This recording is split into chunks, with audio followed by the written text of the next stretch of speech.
Welcome to Give a Heck. I am your host, Dwight Heck, and for much of my life, lived my life in quiet desperation, wondering how I was going to pay the bills, take vacations, save for retirement, and one day wondering if I would get off the hamster wheel of life and have purpose. A life that most of society lives, which takes us to work, then home, then repeat, and pays us hopefully enough just to survive. The harsh truth that most live with more month than money and have no idea how to live life on purpose, not by accident. This ensures the mass majority are living not just financially broke, however, emotionally and mentally as well due to financial pressures. In each episode, I will introduce you to thoughts, ideas, and guests that can help you to learn how you too can live life on purpose, not by accident. Good day and welcome to Give a Heck. On today's show, I welcome Philip Sessions. Philip works full-time as a systems specialist for BMW, but he is also the creator of Healthy Living Sessions, a business dedicated to teaching men, specifically entrepreneurs and business owners, how to reach their peak physical and mental performance. Philip has 10 plus years of experience in the realm of health and wellness, and he is on a mission to help clients fast track their fitness and grow into the best version of themselves. I'd like to welcome you to the show, Philip. Thanks so much for agreeing to come on and share with us some of your life journey. Hey, Dwight, thanks for having me. You're welcome. My pleasure. I've been looking forward to this. We unfortunately had to couple scheduling conflicts. I believe it was I think it was my issue because I've had some issues with getting everything set up properly with scheduling and calendars and all that stuff. But I'm so blessed to have you finally on the show. So, Philip, I'm going to ask you something that most people don't think about. And you and I did talk a little bit briefly about this before we got on to the recording here. Your origin story. And the reason the origin story is so important and realizing why I've introduced it is so many people ask about what's your backstory, what's this, what's that. They're not really specific. So I like explaining it using the analogy of superhero shows like Marvel and Star Wars. They always start in the middle of things and they start telling a story around the middle. And you're kind of wondering, what was the start of this? Where did it all start? And then all of a sudden they bring out another 3 movies like Star Wars did, where it's the origin of how things started. Well, I don't want to know where Philip is just now. I want to know where Philip started. What made Philip who Philip is today? So tell me your origin story and what key things from your childhood to adulthood that led you to where you are at currently. So there's several things that are part of my origin story. So I'm going to bounce around a little bit. Probably the pivotal point that really got me started was getting ready to go to college. When I was in high school, right at my senior year, I started getting a little bit more confident and started getting into weightlifting. But it wasn't until college I said, hey, I'm going to have all this extra time to start weightlifting, which I was going for electrical engineering. And I was going to start having more time to lift weights. It really just didn't make sense. But I did find that time, and the grades kind of showed that. But I started building this confidence. And the reason why I didn't have that confidence was because from a young age, I always felt like I was a little guy. I always felt really small, like I wasn't attractive enough to be attractive to women. And that's why I started working out, to find a girlfriend, to find someone to get married to. And from there, it spurred on this love I had for fitness, for really sculpting my body, getting bigger, getting stronger, and just challenging myself. It's always a challenge in the gym, whether because I just don't really feel like going, but I know I need to go, or because I'm trying to hit a new PR, hit a new personal record, a new heavy weight in the gym, or repping out something, a bunch of reps, seeing if I can beat a friend or whatever. And so the gym's always just it's turned into something that I just really love. It's always been just this challenge physically, but also mentally. And then I also have the other side of this where I think back to when I was a child. I remember one of my favorite memories of my dad was whenever we'd run from the barn to the house. So it was like, probably like 300 feet, something like that. It wasn't a super far distance, But my dad, he had these really long legs, and of course we're like 10 years old, so he just smokes us every time up to the house. But it was just so much fun. And I see parents nowadays that aren't healthy enough to be able to play with their kids like that. And yeah, that was probably about the extent of what my dad could really do, because he had the big belly and everything, but he could at least do that. And so I pushed myself to stay in great shape for my future kids. At the time of this podcast recording, I don't have any kids, but I want to be in the best shape I can be for those kids. And so I went from just trying to get confidence to get a girl to now I do this for my own health. And now what I'm working on is helping men, helping people in general find this mindset, because to me fitness plays a huge role into our mindset, whether it's mindset for business, for life, but there's so many correlations with all that. And so I try to relate fitness to mindset. And so I want to do a mindset shift and help people with fortitude. You know, with COVID and everything, we're seeing a lot of mental health issues. And not that I feel like I can get into the bolts and nuts of the mental health disorders. I'm not talking about that, but people kind of being in a, what I would call a depressive state where they're not really happy. You know, they're not practicing gratitude. They're not practicing pushing the limits. And I want to do that and pair that with fitness and show them that, hey, you know, the way you grow your body is by breaking down the muscle. And it's the same thing with business, with life. You have to challenge yourself, because if you're not challenging yourself, you're not growing. So that's kind of where I've transitioned. It went from being not confident to being confident to trying to keep improving myself. And now it's turned into this whole mindset, self-improvement. So you talk, one of the things I like, he's talked about, you know, in order to build up muscle, you have to tear it down. And that, you're right, it is directly tied to our mental mindset, because mentally we have all this baggage. And if we don't tear it down, it's we can't build ourselves up stronger. So the connection between the two is paramount. And you mentioned the fact that, you know, it helped you with your confidence issues. It helped you feel better about yourself. And, you know, no matter how much we tell society that working out creates positive, I might be using the wrong terms, but endorphins in your brain and helps you feel better about yourself, makes you think differently. They just don't get it, because you know, when you get it taken away from you, like myself, I have severe health issues and I struggle. I don't use it as an excuse. So when I get the okay, which is few times a year, I get back to doing what I'm physically allowed to do. And I miss it. I miss that gap of time where I can't, you know, like right now, I can't do things because of some severe health things that have come back and flared up, but I miss it. And when things are taken away from you, like that physical aspect, you feel robbed. I feel robbed. Right. Mm-hmm. And there's other people, like you said, that can't chase after their, like I wrote this, that you can't chase after their kids today because they're unhealthy.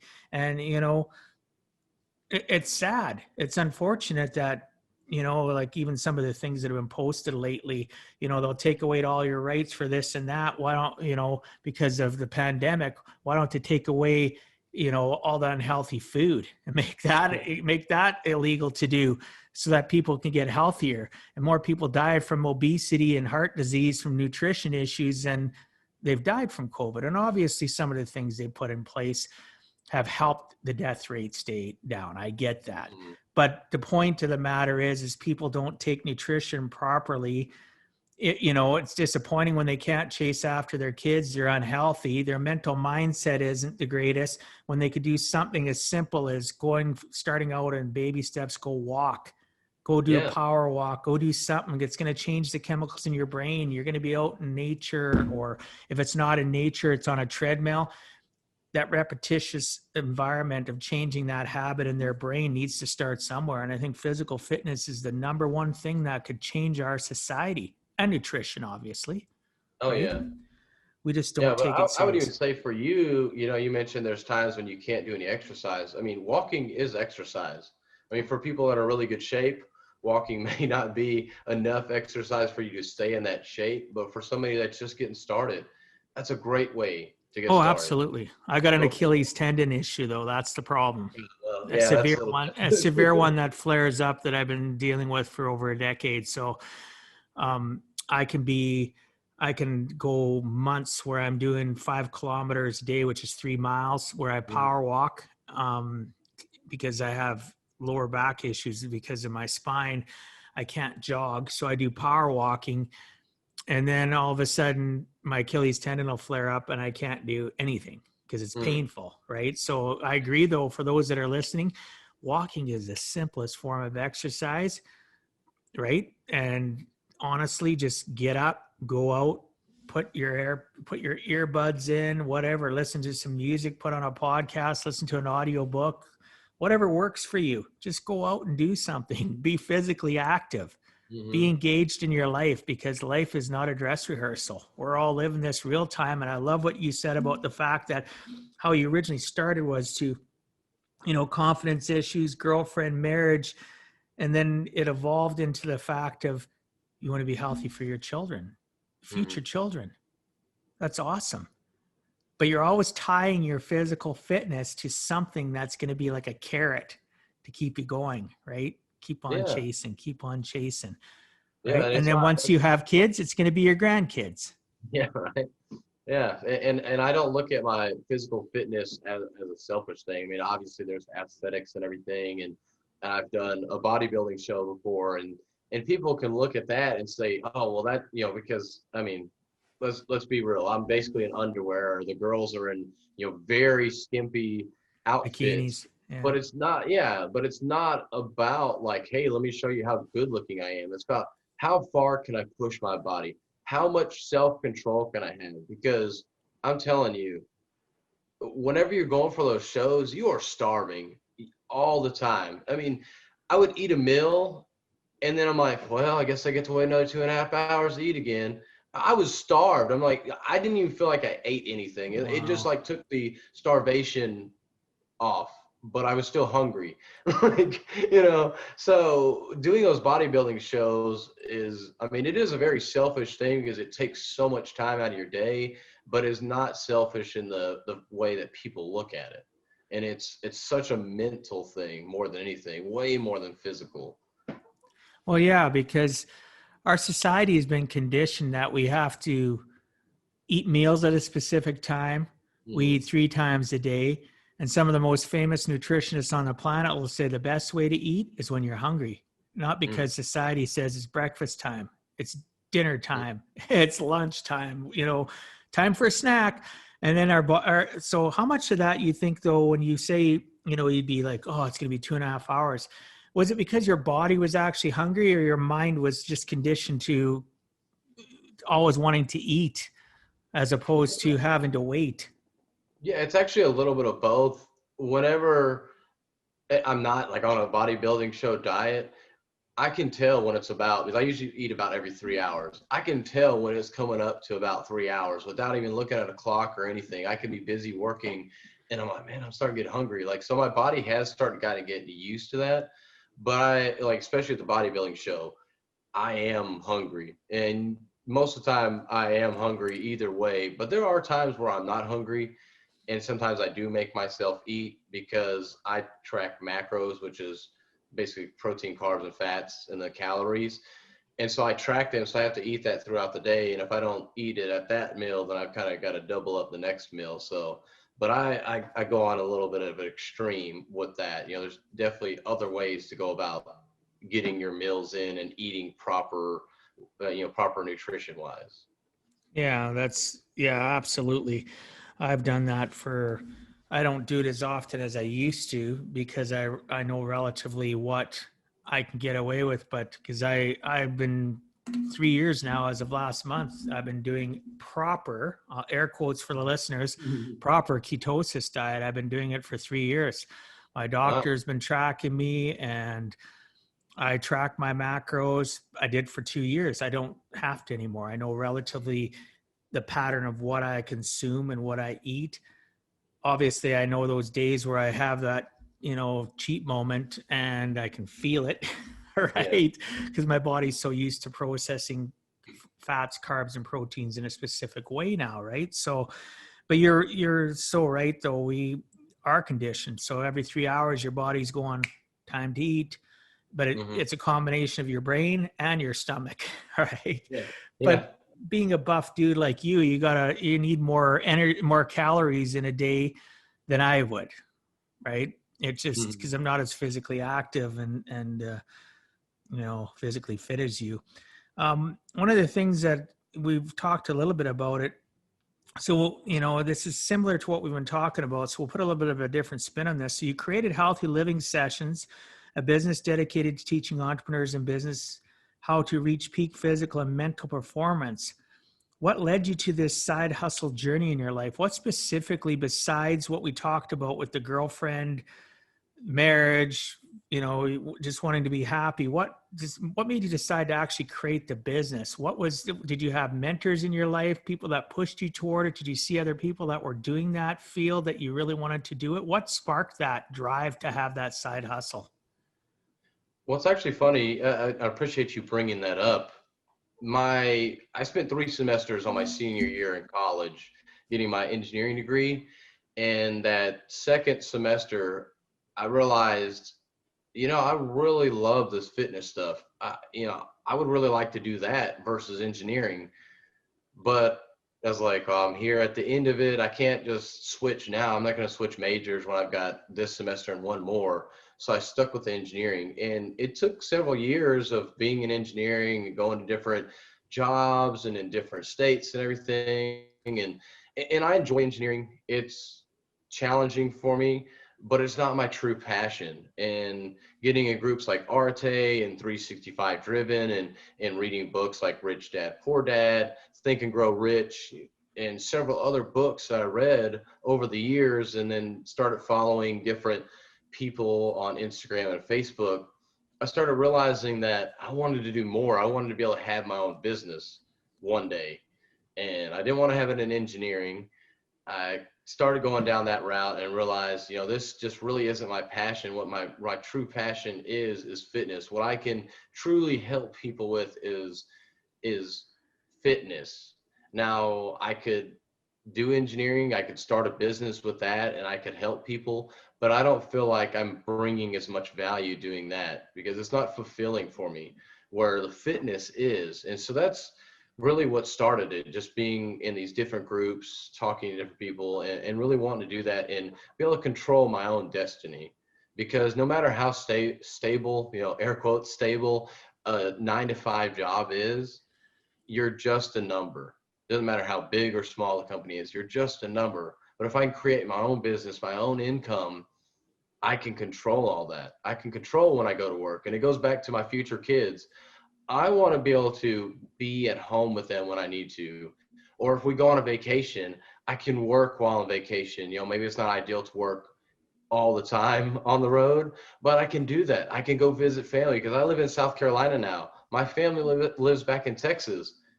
I only get 2 weeks of vacation. That's not enough time to go visit family like I really want to.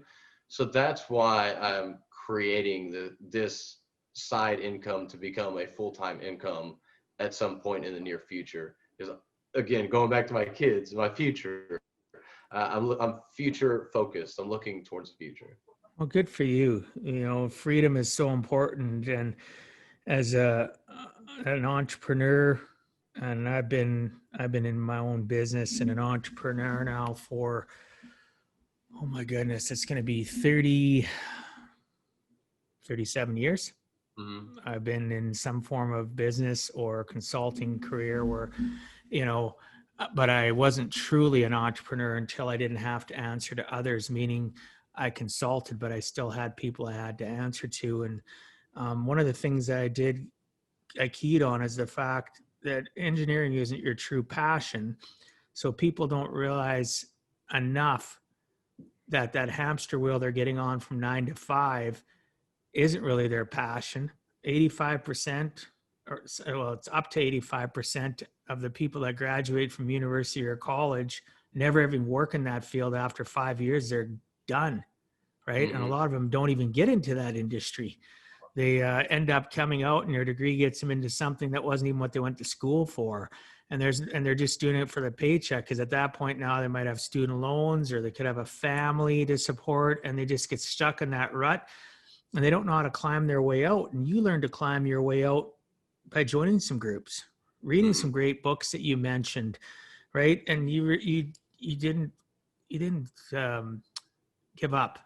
You didn't let society, their committee of they, dictate the fact that you should just be satisfied where you're at. Like, so many people live a life of just being satisfied when there's so much more out there. So kudos to you for pushing yourself mentally, physically, to continue to drive forward. And that's an admirable goal, to do it for children. There's nothing wrong with that. That's fantastic. You want to be able to spend more time with your family too. Like, people discount the fact that life is in session. This is not a dress rehearsal, right?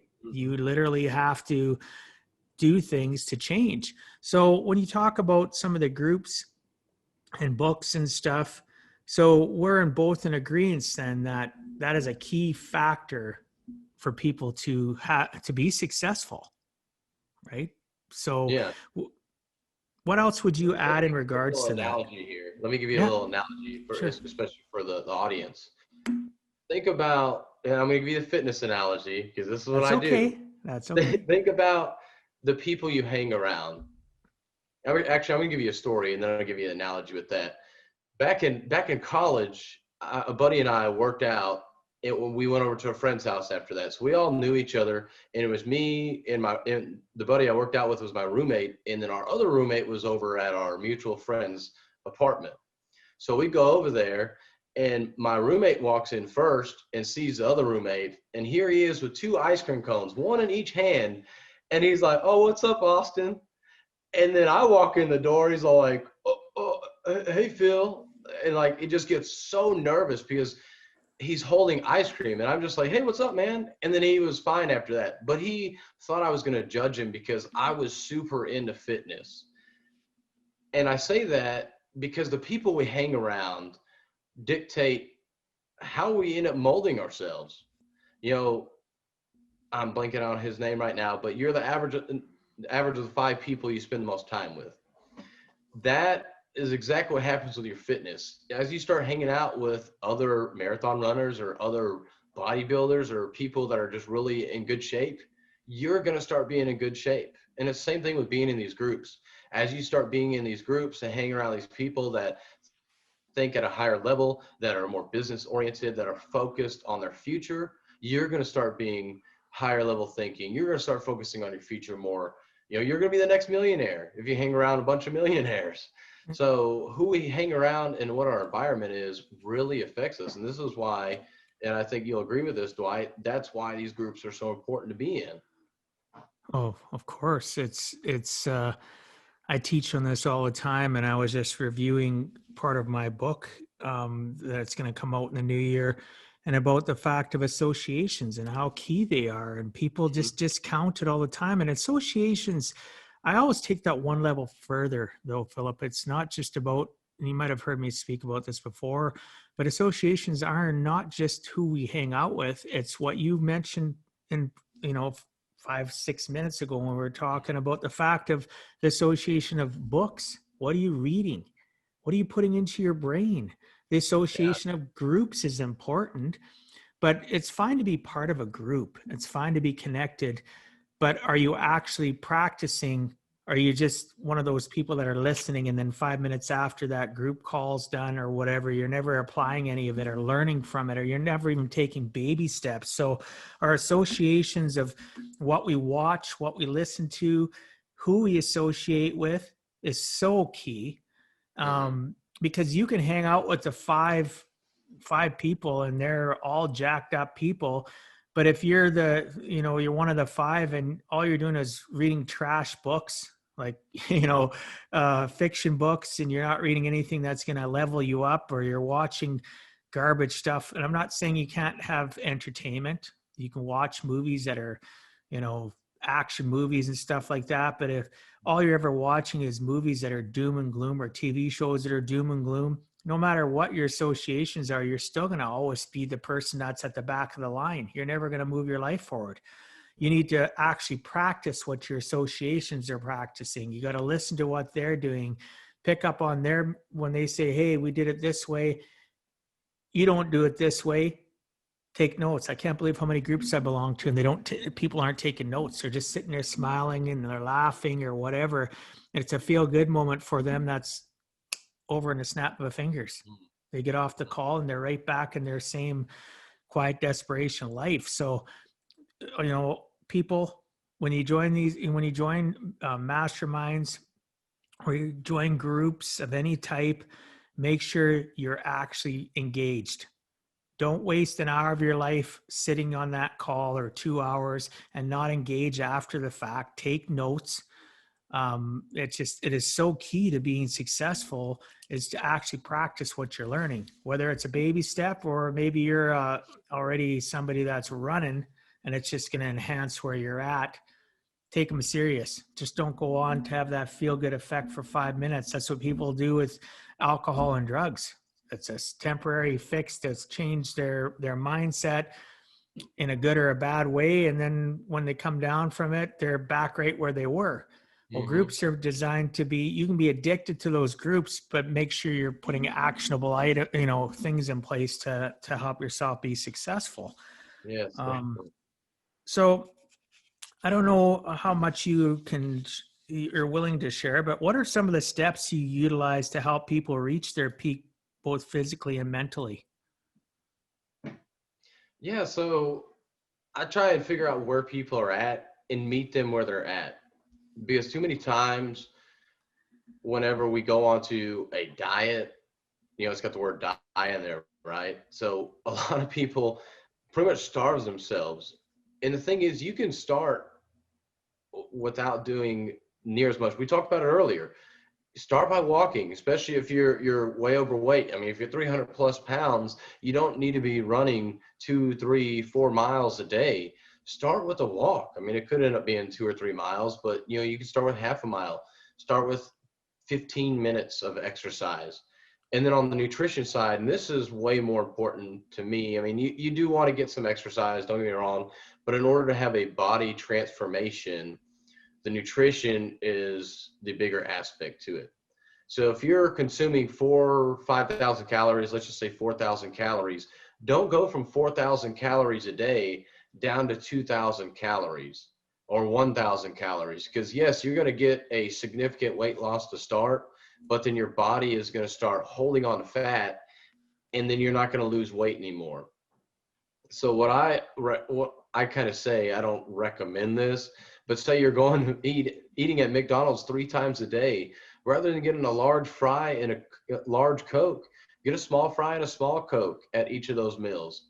You're still going to eat McDonald's. You're not changing a ton of stuff, but you're going to start losing weight doing that. And it's not going to be as significant as, okay, I'm going to go from eating McDonald's 3 times a day to now I'm going to eat chicken and rice.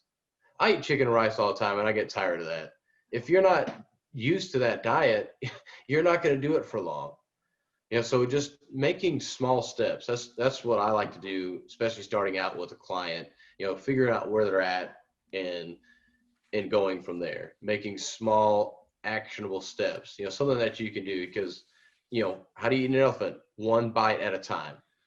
You don't eat the whole thing at once. You eat it one bite at a time. And that's how you accomplish it. And it's small, consistent steps over a long period of time that get you there. And just like you mentioned, you're like, I used to track for 2 years my keto diet. And this past year, you pretty much haven't. It's because you've done it consistently enough. Like you said, you basically know what you're doing. So eventually, again, it's not the most ideal way, but you're not going to be a bodybuilder. This is not something you're doing for a full-time job. But as you get this under control, you don't have to be as strict. I always recommend staying as strict as possible when you can, that it's not going to disrupt your life completely. But when you're first starting out, you're going to have to be more strict. And as you get the system down and you're consistent on it, you can start playing with things a little bit. Maybe you're going to start adding calories back in. But those are the things that I do, my client. I meet them where they're at. and I get them on a plan that isn't life changing, just small changes, and we start doing it consistently to see changes. Uh, yeah, that's fantastic. That's a great breakdown. Tracking for those listening, the reason Philip's right though. If you're gonna be serious about it, you're into bodybuilding, or you're gonna be specific about your intentions for your physical fitness and your nutrition, tracking is key. Um, I know myself tracking. One of the things it did, right, is I'd use my Fitness Pal. I have the professional version of it. The free version's okay. The professional version has a ability for me to track the macros the right way for my ketosis, and I found that I was less likely to ever cheat. So, I'll give an example. Last night, I took my son out for something to eat, and my meal that I ordered I went to Denny's. I ordered some eggs. Everything was, I knew what I can eat there because I've tracked it so many times. And I stole a few French fries off of him at the end because he couldn't eat them all. Well, potatoes are not keto friendly. Potatoes are a starch-based carb, and it's not in my diet. But I took a few of them. So the same thing if I had been when I tracked and I knew I had to pull out my app and I'd put in, click, click, click, and eggs, bacon, right, tomato, whatever I was tracking my macros, that would stop me from eating that French fry. Mm-hmm. It may sound weird, but those listening, I have to agree with Philip that tracking isn't something you want to stop if you're looking at staying evolved and continuing on with your physical fitness journey, your nutrition. It is actually an accountability factor for yourself, right? Mm-hmm. So don't use the example of me saying I don't track anymore as an example that you can only track for a short period of time and quit, because it's so easy for people to fall backwards, fall down the rungs of the ladder, and all of a sudden they start gaining all that weight again. I know before I did ketosis, I used to count calories using my Fitness Pal. And I'd be sitting there like I'd be starving. I'd be thinking, I've got this many calories. What can I eat that's going to satiate me enough so I can make it to go to bed? And I'd lose the weight. I'd shed 25, 30 pounds like that. And I'd stop tracking. So, I talked to you guys about this and being real. I stopped tracking, and within 3 months, 4 months, my weight was all back up. So yo-yo dieting, right? Calorie counting. If I had continued to use the app, I probably wouldn't have fallen backwards. But for me, calorie counting wasn't the greatest form of diet. I think what you talked about, a combination of macro tracking and calories, is the best way. And that's where I started 3 years ago in November of 2017 when I started on ketosis. It was a challenge, right? But I got to a point where when you're doing your macros the right way, and then on top of that, I also do intermittent fasting. I do 16/8. I've been doing it now for just about 2.5 of the 3 years. So I actually do intermittent fasting on top of following a keto lifestyle. And you just get to a point when you're following a proper nutritious diet with your macros. For me anyway, again, everybody could be different. You might have challenged me on some of this, and I'm fine with that. When I have my macros of my fats, my proteins, and my carbs in check, intermittent fasting is a cakewalk. I don't wake up hungry. I haven't woke up hungry in years. I just don't. I wake up, I'm alert, right? I have no challenges. The only thing I'll have is a coffee, right? And I don't eat till late in the day. And then I follow what I know I need for my macros, for my fats and stuff. And then in that window, so for those that are interested, you can look up intermittent fasting. In that window that I give myself to eat, I'll have a couple snacks in the evening as I'm working. I sit here and I work a lot of evenings. I have keto-friendly snacks, which have their macros, like a good balance of fats, your proteins, a little bit of carb. And I've been living like that for 3 years. So don't think there's ever a time where you can't pivot away from the nutritional diet that you're currently on is what I brought it up. I started out just calorie counting. I did it numerous times, up and down, yo, until I found ketosis. And I'm not, saying go do ketosis. I'm saying deal with somebody like Philip, find somebody that's going to help you do those little baby steps, find what fits your life, start having somebody that's going to help you be accountable, because no matter what Philip tells you, unless you're accountable to yourself, and a tracking app is so powerful to help you do that. Right. Mm-hmm. I'm not sure what you use. You use the first form, you use the 75 I use first forms that My Transformation Starts Today. Oh, okay. My macros. I've used MyFitnessPal and my Net Diary before. I've never heard of my Net Diary. Yeah, it's just another tracking tool. So whichever way you want to track, but what you don't, I think the saying is actually what you don't measure, you can't track, right? So if you're not tracking your calories, it's just like a budget. Well, if I don't have a budget for my money, I don't know where my money's going. I don't know why I don't have money at the end of the month. But if I start tracking every expenditure and every bit of money that comes in, then I know where my money's going. And the same thing with our diet. Like, why did I gain 10 pounds this week? Oh, well, let me look back. Okay, well, I had 6 cheeseburgers every day. Well, no wonder why I gained it, But if you're like, well, okay, I didn't track it. Well, I'm not sure. I don't know what. Well, I kind of ate bad one day. And that's the funny thing. You always remember a little bit. You won't remember every detail. So tracking it will help you stay on course with where you want to go. And like you mentioned, you do ketosis. I do IIYFM, if it fits your macros. And so it's basically just counting macros. That's all I do. And everybody has to do something different. Some people like intermittent fasting. I tried it. It was not for me. I've never tried ketosis. I don't know if I could or not. Everybody's different, right? But yeah, exactly. And that's the thing. No one diet is the correct diet. No one diet is superior. But intermittent fast, if it fits your macros is. No, I'm just kidding. But, the diet that is the best is the one that you're going to stick to. That's the thing. Anything that you're going to do, you have to stick to it. Well, yeah. And, I look at the fact of, has it worked for me? Absolutely. But again, it's not going to work for everybody. Intermittent fasting is not going to work for everybody. But I found a couple of different people I follow, and I have for quite a while. Eventually your diet stops being, because everybody has a diet. There's a North American diet of meat and potatoes. That's a diet. People think dieting is your life. So you're either going to be on a North American diet, you're going to be on the type of diet you speak of, or I'm going to be on a ketosis. People say to me, oh, you're on that diet. Well, actually, ketosis for me is a nutritional lifestyle that I've chosen. It's not a diet anymore, because that word itself, diet, is such a stigma in the world population that, oh, I'm going to torture myself. I can't eat this. I can't do that.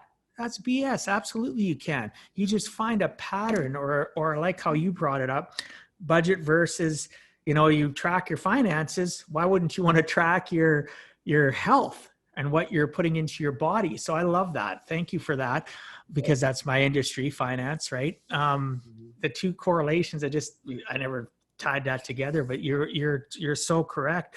So, find what's going to work for you and then stick with it. And if you don't have that ability to stick with it, you need people like Philip in your life that are going to help you, that are going to encourage you. And he's not going to just work on your nutrition. He's going to help you with your 6 inches between your ears. Again, remember, his business is to help with both aspects, because they both are so important and tie together, right? Exactly. And that's the bigger thing, is having that mindset in place. Because whenever you feel like you have to do this, just because you have to do it, most of the time it doesn't happen. But whenever you feel like you want to do it, you get to do it, then it happens a lot easier. Because when I'm told I have to do something, usually I don't want to do it. But whenever I get asked to do something, I say, yeah, I'll go ahead and do that for you. I'm much more willing to do that. It's the same thing whenever we go on a diet, when we go, get our nutrition right. Yeah, it's so true. Life is so much better when we live it on purpose, not by accident. So you've been on this, pardon me? When you give a heck. Yes, when you give a heck. Thank you. Appreciate that. So you have been on this journey of helping others fast track their fitness and grow into the best version of themselves for 10 years.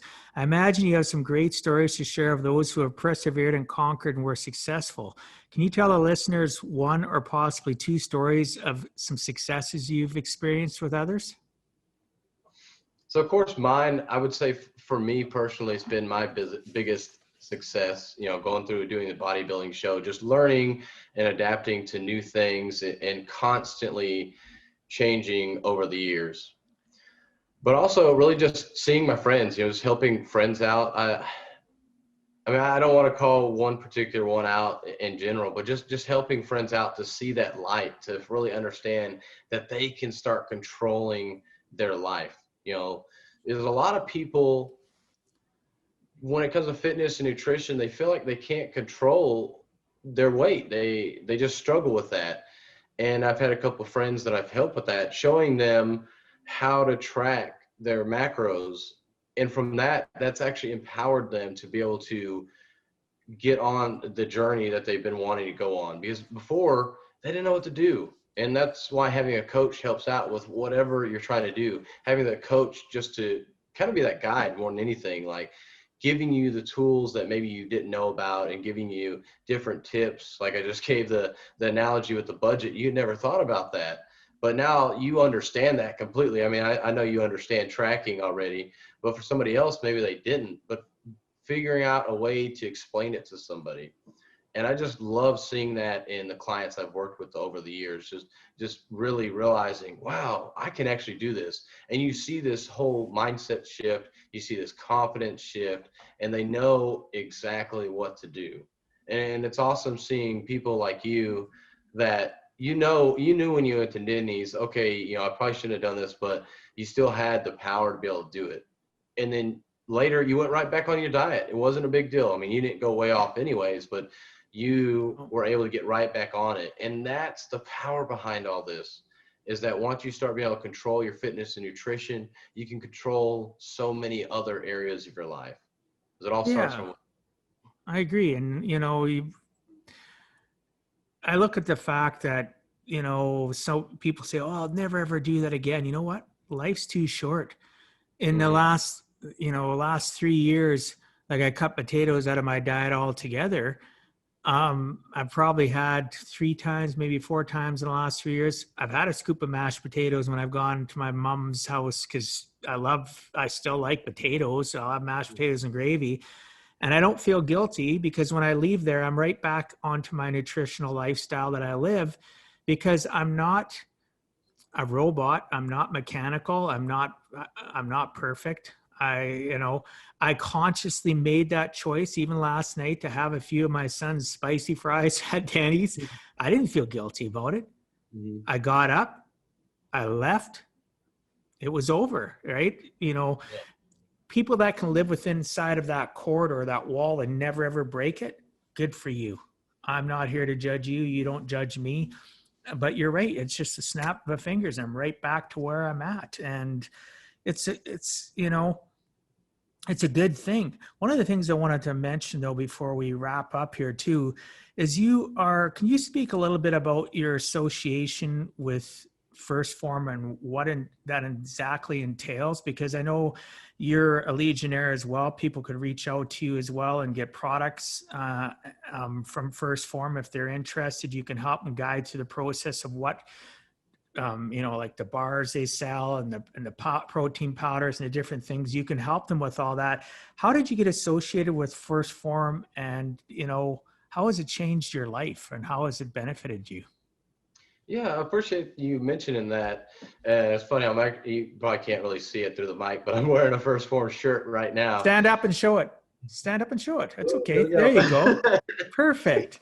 But anyways, I met Andy from GrowthCon too. That's actually where I met Andy. Andy Versella. We'll make sure people. And Milet, right? Yeah. I met both of them actually, which are our mentors. And through that, figuring out that Andy had this company called First Form, I tried the products and I just really liked them. And as I started getting to know the company more, I wanted to be a part of it. That was part of me getting closer to Andy. I'm still not near as close as I would love to be. I would love to be like real buddies with him, or, texting all the time, stuff like that. But that was a way for me to get a little bit closer to him. Plus, the company just has a great set of core values. They're always willing to help you. And I mean, I'll admit that I became, because a Legionnaire is an affiliate for them. So I get money from selling products. I mean, there's nothing wrong with that though. Yeah, but they're products that are great quality. They're products that I can stand behind. And I know if I've never tried the product before, because they're always coming out with new products, new flavors, I know it's probably going to be pretty good. Not every flavor is for every person. So there's definitely biases there. But I know any client that I recommend a certain product to, I don't have to worry about them having a bunch of fillers in there, a bunch of junk in there, and overcharging. Yes, compared to other products, they may be a little pricier, but they're really not at the end of the day, because they're such good quality that they really are there to help you and really fill in the gaps. That's the big thing about supplements. So I can give you the link for free shipping that, I have an affiliate link to be able to have free shipping for people. I'm not sure about Canada. I know we talked about that offline. I don't know if they've updated it or not. It could have changed by now. Yeah, I've never sent anything to Canada, but I know at least in the States, it's free for anywhere in the States. Well, make sure you email it to me, and I'll get it put into the show notes. I don't have a problem with putting that in the show notes. So those of you that are listening, once this is obviously live now because you're listening. Once you are listening, go to my website, giveaheck.com, and you can go into the podcast portal, and there will be the show notes, and you'll be able to check out and use that affiliate link. It'll help my friend Philip out. It'll help you out. And I would highly suggest you reach out to Philip and learn what this young man can teach you. Because if you haven't guessed, he's a tenacious guy. He's passionate. He wants to help. I know he'll be fantastic for your life. And, you'll just gain another friend. He'll gain another friend. And it's a community. It's an association that'll help drive you to stay physically fit and on a nutritious lifestyle. Right? Yeah, I want to give something free to your audience. If they want to reach out and talk about, basically do like a nutrition consultation, I'm willing to talk with any of them. If they want to reach out to me over a DM and say, hey, I heard you on Dwight's podcast, wanted to talk about some nutrition with you, I would love to talk with you about that. Yeah, and absolutely. Any information and links you want to give me, get them to me in the next day here, and I will ensure that the company that does my show notes, that it gets put in there. And if you're nervous about reaching out to Philip and you're somebody that knows me, reach out to me. I'll be your connector. I got no problems. I do that all the time with my friends, connecting one friend to another friend, and now they become new friends. And some people are nervous to reach out. Extremely introverted people sometimes don't know how to put themselves out there. Or maybe you're overweight, or maybe you're physically have a hard time even going up a flight of stairs and you're embarrassed. Don't be embarrassed. Reach out. Take that baby step. Philip will help lift you up and take you to that, give you that, like you said, he'll give you a consultation for nothing, and you just move forward from there. Just make a choice today to make a difference in your life. Do that first baby step. And that might be just as simple as just reaching out to Philip or reaching out to me to make that connection for you. So the last thing I want to ask you, have you ever had, you probably have, most of us do. Have you had many critics on your journey to be your own entrepreneur? And if so, how did you deal with them? Yeah, I've had a few, not as many as some people, because I'm not out there quite as much as other people. But sometimes I don't deal with them well, to be honest. Sometimes it really gets me down. It throws me off for a couple of days or a week where I just, I'm really down, and what I mentioned about that depressive state.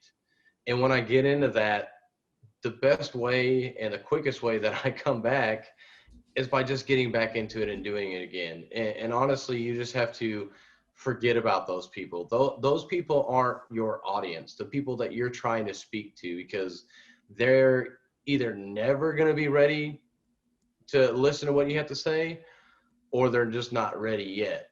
And most of the time when people, especially people criticize you, it's because they wish they did that. They wish they were taking the steps that you're taking. And so that's why they're criticizing you.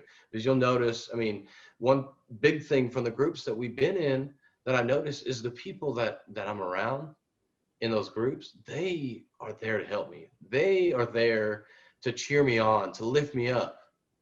And a lot of times the people that I have known for the longest are the ones that let me down. The ones, or I shouldn't say let me down, but they're the ones that criticize me for trying to be somebody better than I was the day before. And that scares them. And that's really what it comes down to, that scares you. So if you're having people hate on you, the best thing to do is just keep going.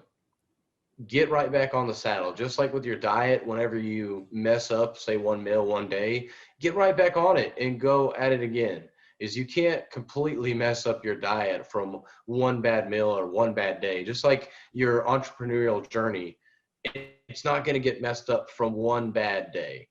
So get right back on it, because the further you delay and don't get back on that diet or back on the entrepreneurial journey, the further off you're going to be, the longer it's going to take to get to where you're trying to go. Yeah, it's so true. I really appreciate you being vulnerable about the fact that, you have those depressive days, and, when people criticize you, and we all get kicked down and stuff. And I assume, I'm going to make an assumption, that the more you continue to build and develop your mindset with the groups, the books, the podcasts, you probably rebound a lot quicker, wouldn't you say, from those moments? Yeah, and that's the other part about being around all those friends. They'll know when you're down, and they'll lift you right back up. You don't even have to lift yourself up. They're there for you.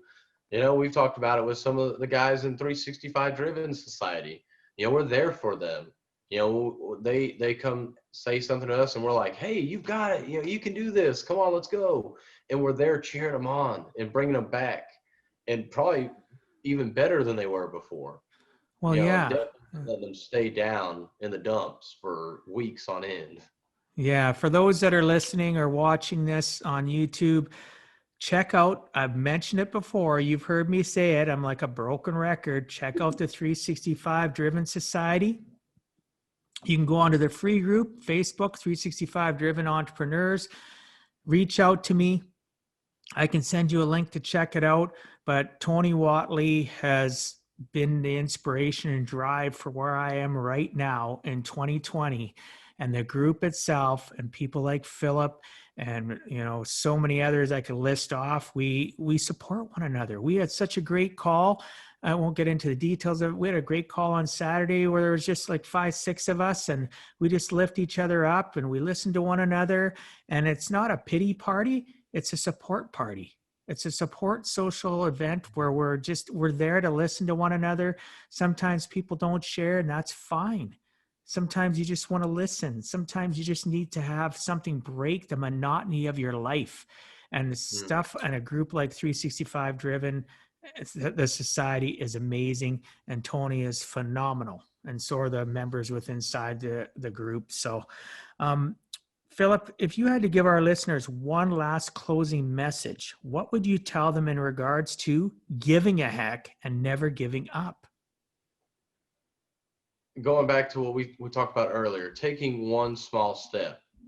It can be so simple, but if you keep doing that time after time, it's going to change. And I would recommend the book, The Compound Effect. It really resonates on this. One example he gives in there is I believe it's $1 million. I can give you $1 million today, or I can give you a penny that doubles. So every day that penny doubles, and whatever, so a penny is 2 pennies, 2 pennies is 4 for 31 days, I believe.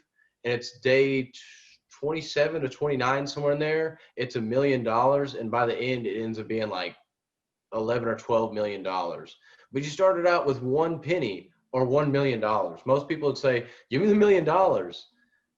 But that just shows the compounding effect of a small step. Starting out with 1 little cent and turning that into, it was like 3 or 4 times that initial $1 million, that initial big grandiose thing.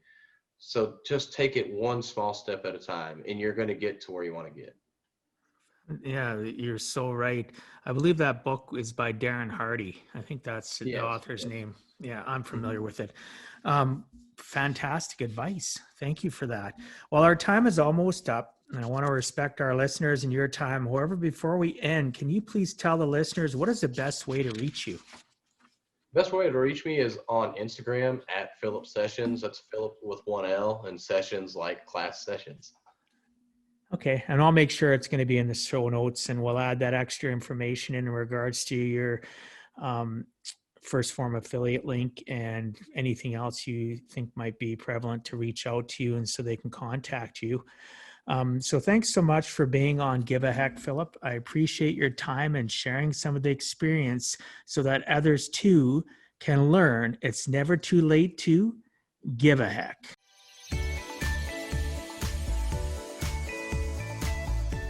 Thank you for taking time out of your day and listening to Give a Heck.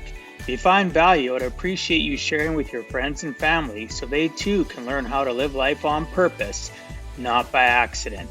So you do not miss the next episode, please subscribe on your favorite podcast platform and please also post a review. I look forward to reading your comments.